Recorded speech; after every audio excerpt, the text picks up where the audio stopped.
I still remember the way his hand clamped around my collar, fabric digging into my throat like he wanted the whole church to hear me choke. My shoes screeched against the polished floor, the sound echoing through the pews as every head turned. Dad's voice crashed through the air, sharp and venomous. "Pigs don't sit in God's house."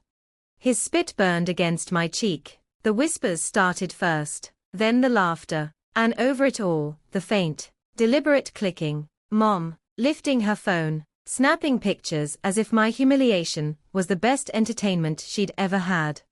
He flung me against the chapel steps. My knees cracked against the stone, blood copper-sharp in my mouth. When I looked up, Melissa stood above me in her satin dress, lips curved like she'd just been crowned queen. She covered her mouth in fake shock, but her shoulders shook with laughter. "Don't worry, Dad," she sneered. "She's finally sitting where she belongs."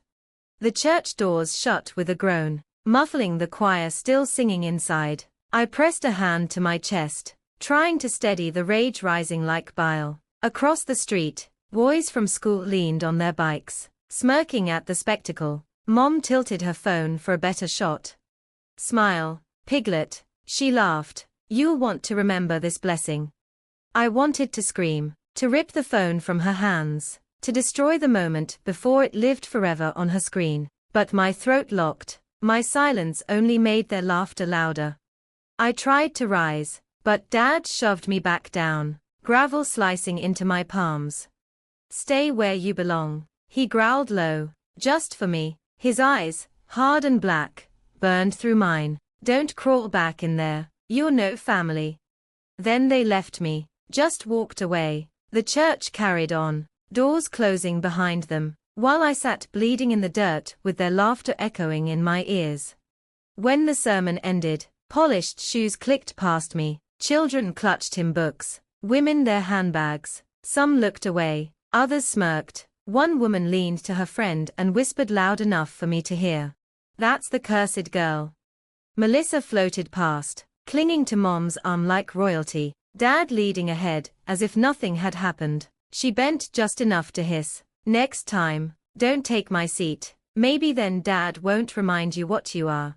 Their laughter trailed out the rolled-down car windows as they drove away. I stood slowly, blood and dust smeared across my skirt, my chest tight, not from his grip, but from the weight of being erased. That night, silence sat at our dinner table like a guest. Dad's fork scraped against his plate as though nothing had happened. Mom scrolled through her phone, showing Melissa the pictures. They zoomed in on my face, laughing at the moment his fist gripped my collar. Melissa laughed so hard she cried.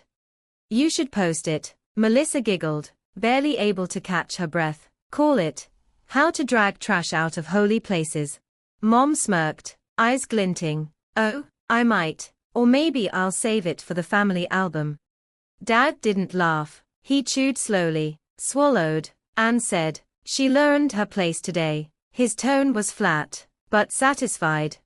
I sat silent, food untouched, my gaze locked on the scratches etched into my palms. Every scream I wanted to hurl, every curse, every plea, I swallowed them whole, letting them sink deep into the pit of my stomach. The rage burned hotter there than anything I'd ever felt. They thought humiliation had broken me. What they didn't see was that silence was sharpening me, that I was already planning the day their laughter would turn to choking. Whispers followed me all week. At the grocery store, Mrs. Langdon smiled too sweetly. "Honey, maybe if you behaved, your daddy wouldn't have had to discipline you." At work, my manager pulled me aside, reminding me to be extra polite with customers, as if humiliation left a stain I carried everywhere. Even at the library, two boys pointed from a corner, snickering, "That's the pig from church." When I came home after work, Melissa's voice carried through the house, loud and triumphant. She was showing off the photos Mom had taken. Dad leaned back in his chair, pride written across his face. "That's discipline," he said, tapping the screen like it was evidence of his greatness. Melissa scrolled, smirking. "You really look pathetic here. I almost feel sorry for you." Almost. She tilted the phone toward me, the photo of Dad yanking my collar. My face red, my knees scraping the ground. This one's my favorite. Perfect cover photo. Mom laughed so hard it echoed down the hallway. We should print it for the fridge. Or better yet, Christmas cards. Imagine the relatives' faces. I froze in the doorway, gripping my bag so tightly it left dents in my hand. They didn't stop. They didn't even notice the silence had teeth. Dad's eyes flicked toward me. His voice was sharp enough to cut. Don't stand there like a ghost. You're not family enough to haunt us. Melissa leaned forward, her grin cruel. Be grateful. Most people wouldn't waste church space on a pig. I walked past them, each step heavier than the last, their laughter chasing me up the stairs like chains. When I shut my bedroom door, I pressed my forehead against the wood, breathing in shallow bursts. It wasn't just public humiliation they wanted. No, they wanted permanence. They wanted to brand me with shame that would outlive me. 2 nights later, Melissa barged into my room without knocking. She tossed a heap of laundry onto my bed, her perfume clinging to the air like poison.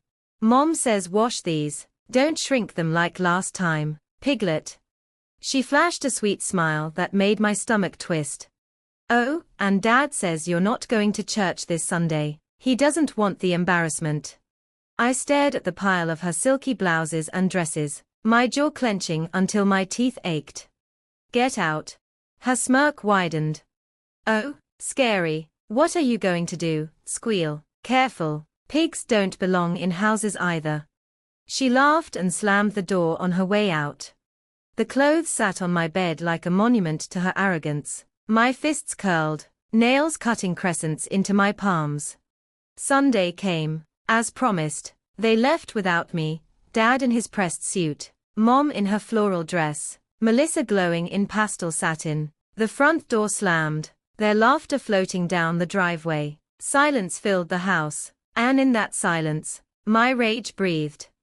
I walked into the living room and stared at the family portraits on the wall, Melissa shining at the center, Mom's arm hooked around her, Dad smiling proudly, my own face barely visible, cropped at the edges, blurred into the background like I was an accident they couldn't quite erase.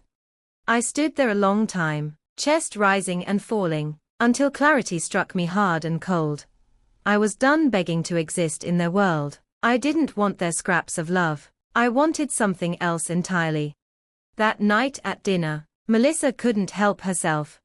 Everyone at church asked about you. She smirked, stabbing her fork into her steak. I told them you were probably rolling in mud.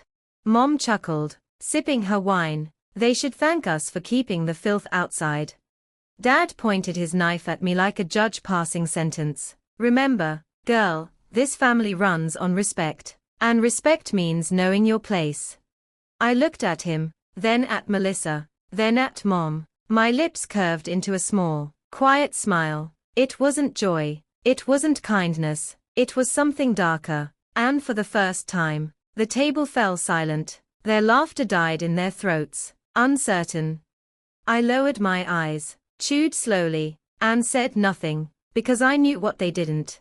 Their cruelty wasn't breaking me. It was feeding something stronger, something patient, something waiting. The breaking point came on a Wednesday. Melissa sprawled across the couch, scrolling her phone, grinning like she'd been saving a gift just for me. Look, she said, turning the screen toward me. It was me. The photo, Dad dragging me by the collar, my face twisted in pain, posted to a community page with the caption, "Pigs don't sit in God's house." Hundreds of laughing reactions, comments piling up.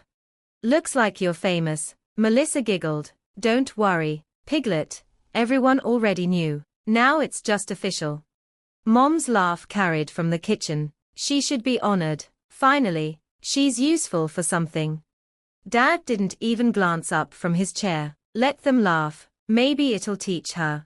My chest burned, but I didn't cry, didn't scream, didn't throw the phone.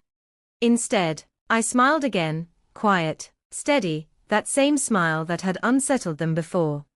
Melissa's laugh faltered. Why are you smiling? I didn't answer. Not then. I only went upstairs. And that's when I began setting the trap.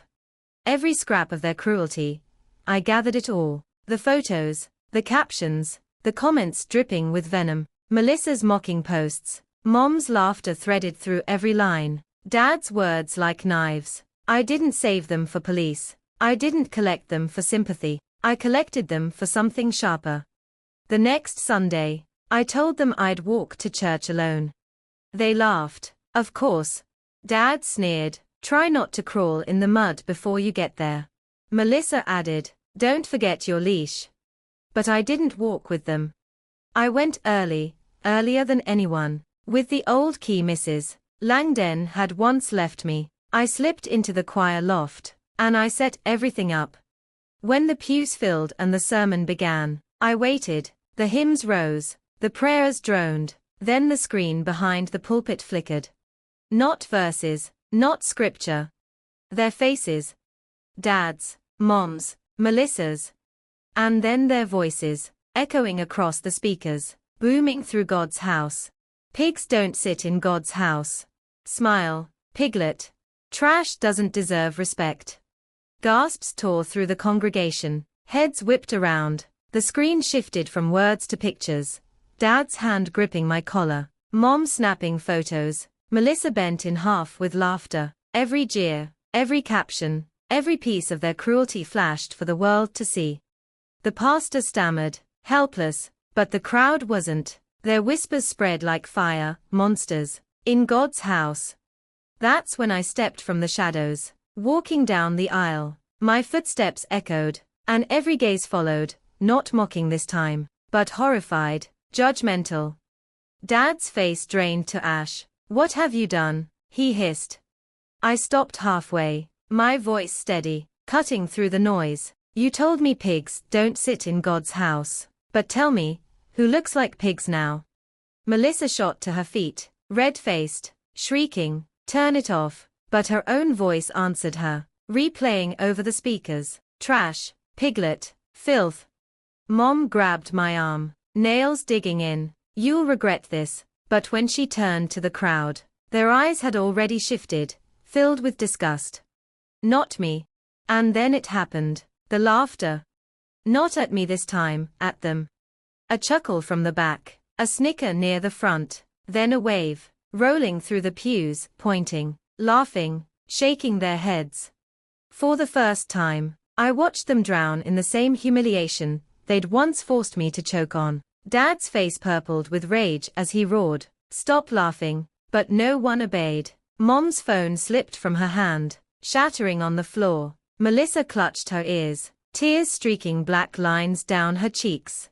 And I did nothing. I didn't scream. I didn't strike. I simply stood there and let their empire of cruelty collapse under its own weight.